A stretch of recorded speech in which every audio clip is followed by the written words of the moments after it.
우리 주님 예수 그리스도의 은혜와 이 시간 예배하는 우리 모두와 또 병상에 계신 분들과 함께 하시기를 주님의 이름으로 간절히 축복을 드립니다.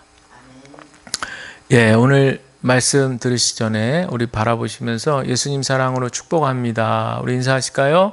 예수님 사랑으로 축복합니다. 예수님 사랑으로 축복합니다. 아멘. 카메라 저쪽으로 돼 있어요? 네.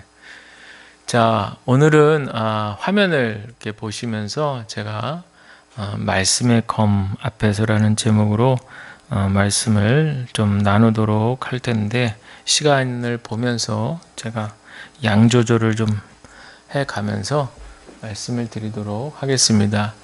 지난주부터 우리 성령과 함께하는 우리 성령 강림절기를 보내면서 우리가 성령 강림 이후에 어떤 삶을 살아야 되는가, 성령과 함께하는 삶 시리즈 말씀에 대한 부분을 지난주에 했는데, 지난주에는 이제 우리를 말씀을 듣지 못하게 가로막게 하는 것들 7가지 장애물에 대해서 말씀을 나눴는데, 지난주에 하다 보니까 너무 이렇게 설명을 말로만 하니까 조금 힘드실 수도 있겠다 싶어가지고 화면을 오늘은 보시면서 그렇게 들으시고 이해하시면 좋겠다, 그런 생각이 듭니다. 자, 우리 화면 넘겨주시면, 우리가 아까 읽었던 말씀이고요. 넘겨주시면, 첫 번째로 성경은 기록된 하나님의 말씀이라는 거예요. 성경은 기록된, 그러니까 성경은 하나님 말씀인데 기록되어진 하나님의 말씀이다. 이 설명에 대해서 좀 드리면, 요한복음 1장 1절에 보시면 말씀이 곧 하나님이시다. 우리가 이제 이 말씀이 나오죠. 즉 육신이 되신 말씀, 하나님이 곧 말씀이고 말씀이 예수님이고, 결국에는 이제 성부, 성자, 성령, 이것이 말씀 속에서 계시 열어 보여주셨다는 거예요. 우리는 하나님을 우리가 찾아서 알 수가 없어요. 인간이 신의 영역으로 저벅저벅 들어가서 그 세계를 알 수가 없어요. 다만 하나님께서 우리에게 열어 보여주시면, 그걸 이제 신학적인 용어로 계시 이렇게 얘기하는데, 그때 우리는 볼 수 있고 알 수 있다. 그런데 바로 이 성경 말씀 속에 하나님께서 당신을 열어서 나는 이런 존재야 하면서 하나님을 나타내 보여주셨다라고 하는 거죠. 두 번째는 하나님께서 택하신, 우리 성경에 나오는 구약 같은 경우 선지자들이 있죠. 또 신약에 사도들이 있습니다. 그래서 그 선지자들이라든지 사도들에게 하나님께서 역사 가운데 하신 일들을 해석하도록 무엇을 주셨어요? 영감을 주셨다는 거예요. 영감. 그래서 이 영감 속에서 기록된 하나님의 말씀이 나왔다. 우리는 그것을 믿는 것입니다. 세 번째는 뭐냐? 이 하나님께서 역사 가운데 이루어 가신 그 일들을 기록하고 설명하기 위해서 누군가 기록을 해야 되잖아요. 하나님의 말씀을. 그렇죠? 그래서 이 성경의 저자가 한 40여 명 돼요. 근데 1500년이라는 시간 동안에 성경이 쫙 기록이 됐거든요. 그러니까 우리가 보통 베스트셀러 작가들, 어떤 분들은 10년이 걸려서 한 작품을 만들었다, 그런 얘기도 하는데, 이거는 이제 그런 차원이 아닌 거예요. 1500년이라는 시간 동안 40여 명의 성경의 저자들을 통해서 영감받은, 하나님께서 영감을 부어주신 40여 명의 저자들을 통해서 일관성 있게 하나님의 구원의 섭리를 쫙 써 내려간 그런 말씀의 기록이 성경이라는 거예요. 그래서 여기에는 하나님께서 그분들에게 위임해줬다는 거예요. 위임.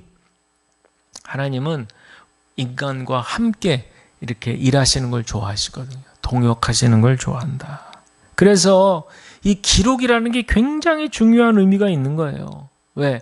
하나님이 나타나셨던 그 모든 역사 속의 상황들을 이 기록에 의해서 많은 사람들에게 전달해 줄 수 있는 보편성을 갖게 됐다는 얘기입니다. 그리고 이것은요, 더 나아가서 그 시대 이스라엘 사람들에게만 국한된 것이 아니라 모든 시대 속에 모든 사람들에게 유효한 말씀이다. 요거에 대한 설명은 이제 조금 있다가 다시 한번 말씀을 드릴 겁니다. 자, 두 번째 화면 넘겨주시면, 자, 맨 위에 보시면 우리 한번 같이 따라 읽어보실까요? 두 번째, 시작. 영감이란 받아쓰기가 아니다 그랬습니다. 영감, 받아쓰기가 아니라는 거예요. 그냥 자 이렇게 써 해가지고 축축축축축 써서 이렇게 성경이 짠 하고 만들어진 것이 아니라는 거죠. 참 감사한 것은 하나님께서 그 택하신, 아까 위임했다 그랬잖아요. 그 위임해 주신 선지자들이라든지 사도들이 하는 말들 뿐만 아니라 그들이 품고 있는 어떤 생각, 또 그들이 선포하고 내뱉는 그런 말들, 이것은 하나님께서 넣어주신 것들이라는 거예요. 그래서 그것이 하나님이 넣어주신 것인 것과 동시에 이 자신들의 것이 되어버린 거예요. 그래서 그것을 하나님은 그들의 입술을 통해서 사람들에게 전달해 주었다. 전달하는 통로의 역할을 그들이 하게 했다라는 거예요. 그러니까 자 준비 이제 내가 얘기한다. 받아 적어. 시작 해가지고 쫙쫙쫙쫙 이게 아니라는 거예요. 그 통로들, 선지자들이나 사도들, 그들의 마음, 그들의 생각, 거기에 다 하나님께서 개입하시는 거예요. 그리고는 그 입술을 열어서 이제 선포하게 했고 그것을 받아 적도록 그렇게 하였다라는 거죠. 자, 그러면 우리가 보통 영감 하면 나 영감이 떠올랐어. 그런 얘기 하잖아. 나 뭔가 좋은 생각이 떠올랐어. 바로 이거야. 이럴 때 우리 영감 이런 말 이렇게 쓰게 되는데, 여기서 얘기하는, 성경에서 얘기하는 영감이라고 하는 것은 꼭 그런 것만은 아니라는 거예요. 그럼 뭐냐? 아까 얘기했지만 하나님이 역사 가운데에서 이루어 가신 그 하나님의 행위들을 기록해야 되기 때문에 역사적인 배경, 그 탐구, 또 마음껏 하나님이 주셨던 그 생각들, 그리고 전후 좌우 배경 상황, 이런 거를 다 분별할 줄 아는 이런 자유로운 하나님이 주신 이성과 지성을 사용하게 되기 때문에 우리가 성경에 있는 내용을 참된 것으로 받아들이려면 어떤 마음이 중요하냐? 우리가 기본으로 알고 있는 성경은 하나님의 말씀이라고 그랬잖아요. 즉 성경의 저자는 누구라는 거예요? 하나님이라는 거잖아요. 요거를 이제 신적 저작성이라고 그러는데, 하나님이 성경의 저자 맞아요. 그러나 그것뿐만 아니라 누구를 통해서요? 많은 선지자들, 사도들, 인간이라고 대표되는 그 택함받은 이들을 통해서 기록되었다는, 이걸 또 다른 말로 하면 인간적 저작성도 긍정해야 한다는 거예요. 그래서 우리가 누가복음은 누가 기록했냐? 누가 기록했다. 마태복음 누가 기록했어? 마태. 맞았어요. 또 마가복음은 누가 기록했을까요? 퀴즈? 정답. 맞았어요. 이런 식으로 기록한, 분명히 하나님이 말씀하시는 거를 이렇게 각각 기록한 저자가 있다는 것을 인정하는 거예요. 이 말은 마치 우리 예수 그리스도가 하나님의 아들이심과 동시에 사람의 아들인 것을 우리가 받아들이는 것처럼 같은 논리라는 거죠. 하나님의 말씀이라는 신적 저작성을 무시하지 않으면서 동시에 그것을 받아서 인간이 기록했다는 인간의 저작성 또한 그대로 유지가 되는 거죠. 가령 에베소서 1장 1절 같으면 하나님의 뜻으로 말미암아 그리스도 예수의 사도된 바울은 항상 편지 쓸 때마다 자기의 신분을 정확히 밝히죠. 그리스도의 종, 하나님의 종, 하나님께 부름받은, 항상 자기의 정체성을 밝혀요. 그런데 그런 내가 각각 뭐 에베소, 로마 교회, 뭐 어디 그 흩어져 있는 교회들에게 이렇게 편지를 보내 하면서 자기의 그 직무, 자기의 임무에 대해서 나타나는 거거든요. 그러니까 하나님이 주신 말씀을 자기를 통해서, 바울을 통해서 통과해서 말하게 하시는 신적 저작성과 인간적 저작성을 동시에 공존하는 것을 우리는 인정해야 된다라는 겁니다. 따라서 우리가 하나님께서 하신 말씀을 듣기 원한다면 하나님께서 그 말씀을 예수 그리스도 안에서, 성육신하신 예수 그리스도 안에서 말씀하신 것뿐만 아니라 성경 안에 많은 사람들, 저자들을 통해서 입술로 증거된 증거 안에서 말씀하셨다는 사실을 우리는 인정해야 된다라는 겁니다. 잠깐만요. 다시 돌려보세요. 네, 지금 그렇게 간단하게 저렇게 표현을 했습니다. 세 번째. 자, 우리 한번 맨 위에 세 번째 시 같이 할까요? 시작. 하나님은 여전히 그가 말씀하신 것을 통해 말씀하신다는 사실. 자, 이제 요게 중요한 부분이에요. 아까 이제 다시 설명이 나온다 그랬던 부분인데, 만약에 여러분 2000년 전 신약 성경 같은 경우 복음서 이제 2000년 전이잖아요. 대략 이제 주후 1세기 안에 1세기를 전후한 시기까지 이게 다 기록이 된 거거든요. AD 한 50년경부터 신약에서 제일 먼저 쓰여진 성경이 데살로니가 전서인데, 그게 50년대 초반부터 시작해가지고 50년, 60년, 70년, 80년, 90년, 100년, 110, 120, 130 대략 요 어간에 신약 성경들이 다 기록이 된 거예요. 예수님이 AD 33년에 이제 십자가에 지시고 부활해서 승천하신 이후 이제 예수님께서 공생의 기간 동안에 여러 기적과 이적과 복음과 이 사역들을 입에서 입으로 예수님의 십자가 부활을 본 사람들이 입에서 입으로 구전해서 전승했던 것들이 이제 시간이 지나가니까 자꾸만 어떻게 돼 잊어버리잖아요. 그래 안 되겠다 해가지고 파피루스를 꺼내. 그래가지고 거기다 막 기록해서 넘기고 해서 점점 이게 확대돼가지고, 그래서 이제 시간이 오래 지나도 예수님의 그 구원 사역은 절대 우리가 잊어서는 안 된다. 이거 바로 전파해야 된다는 그런 사명감에 이제 그것을 기록하게 됐는데, 중요한 것은 이게 만약에 2000년 전에만 제한된 그 시대에만 해당되는 말씀이라면, 그럼 지금은 하나님 살아계시다는데 지금은 도대체 우리가 어떻게 하나님의 음성을 들어야 하느냐라는 얘기죠. 마치 지금 우리가 성경을 읽고 보고 들을 때 드는 느낌은 뭐냐면, 멀리 과거로부터 들려오는 그저 희미한 메아리처럼 들릴 수도 있다는 거예요. 더더군다나 현대 지금 이렇게 AI가 각광을 받는 첨단 과학 시대에서 도대체 성경의 그 말씀들이 어떤 우리에게 연관성이 있겠냐라는 거예요. 그래서 마치 성경은 고대 문서들이다, 아니면 뭐 박물관에나 보존되어야 돼. 그 옛날에 그 박물관 전시관 이런 데 가면은 옛날 성경들 이렇게 막 세로로 돼 있는 거, 오른쪽에서 왼쪽으로 쓴 성경, 성경 전서 이렇게 써 있고 이런 것들 막 이렇게 전시되는 거 보면은, 와, 옛날에 이런 성경이었네. 그건 무슨 말이에요? 그때만 통용됐던 성경이지 지금은 저거 꺼내가지고 누가 저걸로 보겠냐, 다 그런 생각들을 하고 있는 거잖아요. 그런데 물론 그렇게 고고학적으로 또 오래된 그런 어떤 하나님 말씀이니까 보존하는 것도 가치가 있는 일이지만, 중요한 것은, 제가 드리고 싶은 중요한 핵심은 그 시대에 하나님이 하셨던 말씀이 지금도 우리에게도 해당되는 말씀이라는 거예요. 왜 제가 이렇게 말씀을 드리냐?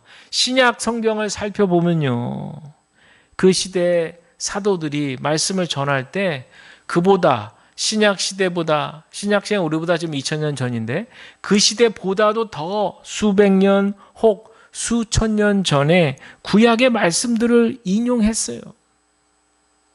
타임머신을 타고 우리가 그 시대로 가면 그 시대에 사도 바울이 딱 서가지고 말이죠, 구약의 말씀을 막 인용하는 거예요. 가령 갈라디아서 4장 21절 이하의 말씀을 보면 바울이 율법과 복음을 설명하기 위해서 아브라함이 여종 하갈을 통해 얻은 이스마엘, 또 주님께서 약속해 주셨다고 하는 자녀 이삭, 그 사이를 설명합니다. 그러면서 30절에 뭐라 그러냐면, 그런데 성경은 무엇이라고 말합니까? 여종과 그 아들을 내쫓아라. 여종의 아들은 절대로 종이 아닌 본체의 아들과 함께 유업을 받지 못할 것이다. 이런 말씀을 인용한단 말이에요. 이때의 성경은 뭐예요? 구약의 말씀들이에요. 그러니까 하나님이 아브라함 시대 때 하셨던 그 말씀이 몇천 년을 흘러서 사도 바울의 시대에도 여전히 그 음성을 듣게 되는, 따라서 우리가 또 시간이 흘러 2000년 시대에 왔지만 하나님은 역사 가운데에서 여전히 동일하게 우리에게도 말씀하시고 계시다라는 거예요.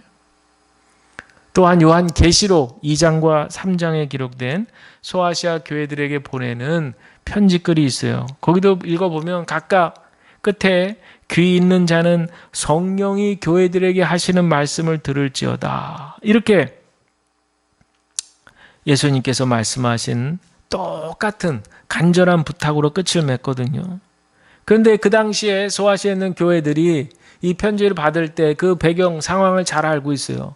사도 요한이 반모섬이라는 곳에 유배돼서 거기서 이 편지가 전달이 됐다라는 것도 알 수 있고, 또 이 전달되어진 편지들이 사람들이 모여있는 공공 집회 속에서 읽혀지고 있다는 것들도 잘 알고 있어요. 그럼에도 불구하고 각각의 편지들은 성령께서 교회들에게 말씀하고 계시다, 같은 진술로 끝을 맺고 있다는 거예요. 즉 어떤 특정한 교회에만 해당되는 진술이 아니라 모든 교회들에게 적용이 되는, 그리고 과거뿐만 아니라 현재에도 여전히 살아서 우리에게 들려지는 하나님의 음성으로 듣게 되어진다라는 거예요. 그래서 여기까지 해서 결론 하나 드리면,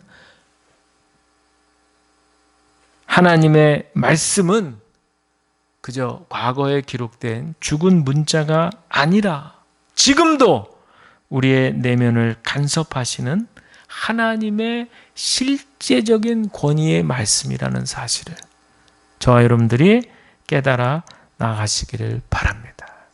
자, 그럼 오늘 봉독한 히브리서 4장 12절 13절을 메시지라고 하는 번역판인데, 우리 한번 저 위에서부터 있는 거거든요. 한번 우리 다 같이, 잘 보이세요? 아니면 여기만 불을 조금 꺼주시면 좋을 것 같아요.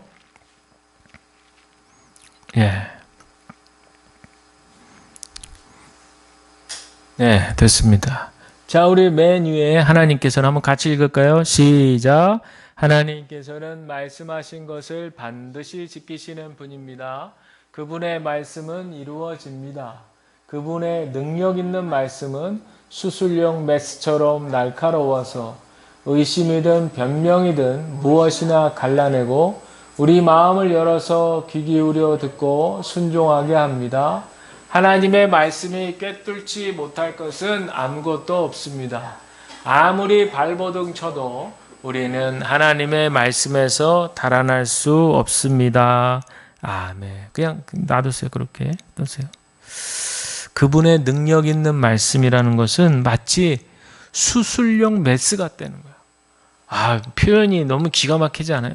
수술용 메스. 의학 드라마에 보면 자주자주 등장하는 낭만 닥터 김사부 이런 데 보면 수술용 메스가 딱 등장하잖아요. 그걸로 그냥 환부를 도려내기 위해서 쫙 살에다가 그냥 그으면 피가 쫙 나고 아주 그냥 날카롭죠. 그런데 이것을 하나님의 말씀의 검이라고 비유하면서 우리의 의심이든 변명이든 그것을 다 갈라내는 거예요. 하나님 말씀은 살았고 옛날에 이제 운동력이 활력이 있다 그랬잖아요. 우리의 마음을 열어서 귀를 기울여 듣고 순종하게 한다는 거예요. 하나님의 말씀이 꿰뚫지 못할 것이 없다. 그런데 왜 사람들은 이 경험을 하지 못할까요? 그 몇 가지 오늘 좀 말씀을 드리려고 그러는데, 첫째는 뭐냐면 성경을 그저 지식으로만 생각하는 사람들. 아, 그래. 성경이 그렇게 오랫동안 사람들에게 읽혔다면 무슨 내용인지 정도는 내가 알고 있어야겠지. 그래야 사람들하고 이렇게 만나서 얘기할 때 좀 유식한 척도 하고, 그래 나도 성경 좀 읽어봤어 하고 좀 얘기하려면, 또 때때로는 그러면서 좀 서로 이렇게 대화가 좀 길어지고 토론도 좀 하려면 뭐 성경 안에 있는 내용이 뭔지 정도는 잘 알아야겠지. 그래서 순전히 지식, 성경에 대한 지식을 알고 사람들과 대화하고 어떨 때는 논쟁도 좀 하고 그럴 수준으로다가 성경을 읽는 경우죠. 이런 경우는요, 내 삶과 하나님의 말씀 사이에 직접적인 연결을 지으려고 하지 않는 거예요. 그러다 보면 내 존재가 위기에 처했을 때, 또 내 존재가 죄악 가운데 빠져 있을 때 구원함을 얻어내는, 건짐받는 그런 하나님의 은혜를 경험하기가 어렵다라는 거예요. 두 번째, 사람들이 왜 이렇게 날카로운 수술용 메스 같은 말씀의 검을 경험하지 못하느냐? 사람들은 이런 날카롭고 막 이렇게 아프고 막 살이 돼가지고 막 찢어지고 막 이러면 너무 고통스럽잖아요. 그런 것보다는 좀 달콤한 말이 좋다는 거예요. 달콤한. 그래서 이렇게 막 예배 와도 이런 막 그냥 확 찌르는 말 이런 것보다는 그냥 찬양 부르고, 찬양이 얼마나 좋아. 당연히 좋죠. 그러면서 그냥 마음이 편안해지고, 그래서 많은 사람들이 요즘에 신앙을 갖는 이유 중에 하나가 마음의 편안함을 갖기 위해서라고 그래요. 그러니까 위로만 좀 받았으면 좋겠고, 그저 평안했으면 좋겠고, 만사가 형통했으면 좋겠고. 그런데 사실은 말씀의 검이라고 하는 것은 우리 인간의 깊은 곳에 그 죄성을 건드리는 거거든요. 그 어떤 우리 자신이 내가 보지 못하는 부패함, 이런 것들을 말씀이라는 검을 통해서 그 말씀을 비출 때 내 자신이 다 드러나 보이는 거거든요. 오늘 우리가 읽은 말씀에도 나오지만 하나님 앞에서는 다 벌거숭이가 되는 거거든요. 근데 많은 사람들이 이 말씀의 진리, 말씀의 능력을 알지 못하고 이런 쪽에는 관심을 갖지 않는다는 거예요. 그러나 여러분 기억하십시오. 우리가 살아나는 것은, 우리를 살리는 것은 그렇게 우리의 귓가에 달콤하고 그저 평안하다 평안하다 이런 거짓 교사들의 가르침과 같이 그런 소리가 아니라는 거예요. 우리를 살리는 것은, 정말 우리를 제대로 살게 하는 것은 바로 이 말씀의 검이 우리에게 개입될 때다라는 거예요. 이 말씀의 검이 우리에게 개입될 때 때로는 우리에게 오만함이 있다면, 많이 알고 있다는 그런 오만함이 있다면 그것을 찔러 쪼개는 거예요. 내가 신앙생활 오래 했다는 그런 어떤 자부심, 또 그러니까 내가 하나님에 대해서 내가 조금 알지 이렇게 생각하는 모든 교만함을 이 말씀의 검이 확 찔러 쪼개는 거예요.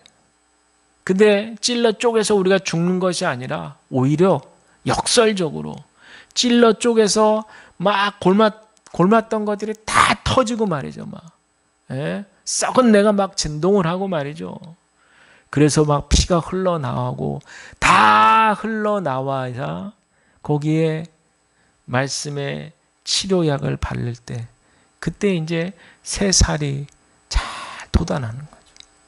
마찬가지로 우리의 영혼이 말씀의 검으로 찌름을 받을 때 여러분, 그때가 바로 우리가 살아나는 때인 것을 여러분 기억하시기를 바랍니다.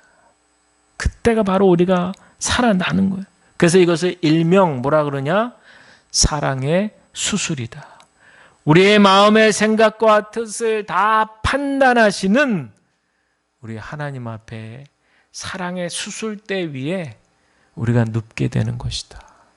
그러나 우리는 결코 죽는 것이 아니라 이 말씀의 검을 통해서 우리는 썩은 부위는 도려내고 그리고 말씀의 약을 이 말씀의 연고를 발라서 거기에 새살이 돋고 다시 살아나게 된다 라고 하는 사실을 오늘 우리가 이 아침에 분명히 듣고 기억하시기를 주님의 이름으로 간절히 축복을 드립니다.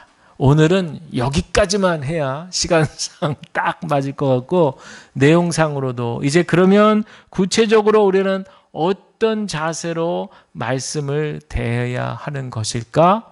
이거는 다음 주에 연이어서 이어가도록 하겠습니다. 자.